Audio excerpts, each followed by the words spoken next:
Good morning mga kasiswang! May biyaya, may pagpapala na naman tayong natanggap. Binigyan nila ako ng bulaklak ng kalabasa o zucchini. Kaya hindi na ako nagpatumpik-tumpik mga kasiswang. Ilaban natin sa kaliwa at kanang balakang natin.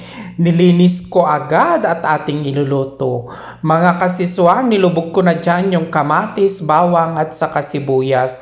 At syempre mga kasiswang, di mawawala ang ginamos o bagoong isda pag dinengdeng na Ilocano. At ang lagi kong sinasabi, Bitchin is life. Ayan, MSG is life.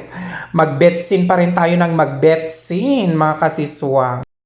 After maluto at kumulo yung mga ricado natin, ilubog na natin ang sari-sariwang bulaklak ng kalabasa, mga kasiswang. Napakasarap nito, napakayami. Hindi lang sa Pilipinas na ang meron nito, mga kasiswang, meron din dito sa abroad. Meron din dito sa gitna ng disyerto sa Saudi Arabia, mga kasiswang. O di ba naalala ko tuloy noong bata kami, dalawa kami ni inang ko nung bata pa kami nangunguha sa ng bulaklak ng kalabasa. Pumupunta kami sa Bangkag, sa mga farm ng mga may mga farm sa Bagutong, Flora Apayao, shout out sa mga yan. Nanghihingi kami noon ng bulaklak ng kalabasa na ganito at aming inuulam, mga kasiswang.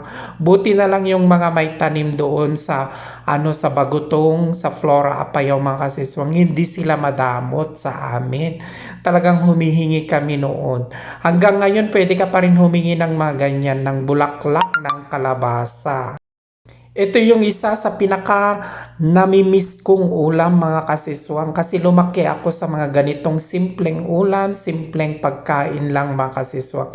Hindi ako nagkikrave sa mga mamahaling mga pagkain, mga burger na pizza dyan, kasi wala naman akong pambili. Purita ang iyong kuya. Ayan, kaya ito ang mga cravings ko, mga kasiswang. Mga simpleng ulam, pinakulo ang gulay, pinakulo ang bulaklak ng kalabasa. O, diba? Ang sarap-sarap nito, mga kasiswang. Kaya wag na tayong magpatumpik-tumpik na. Kumain na tayo. Ayan yung pagkain natin, yung dinengdeng na kalabasa. May sausawan ako dyan na sili at pritong galunggong. Mga kasiswang, talagang partner na partner yan. Napakasarap at napaka-yummy yan, mga kasiswang. At sa gilid, di ba nakita nyo pa yan? May saging. Mahilig talaga si Kuya Nyoriki sa saging. Kasi rich in potassium yan, mga kasiswang. Ayan, kumuha na rin kayo, mga kasiswang, ng inyong mga kanin at mga ulam. Sabayan yung kumain si Kuya Nyoriki, si Meme Nyoriki, si siswang nyo ng bonggang-bongga. Para hindi rin kayo matakam. Alam ko natatakam din kayo sa mga ganitong ulam. Pero syempre, mas maraming masasarap na pagkain dyan sa Pilipinas. Ayan, mga kasiswa. Ayan, patuloy akong nagpapasalamat mula sa kaibuturan ng aking puso at kaluluwa. Thank you so much sa mga sumusuporta sa akin. Bye-bye!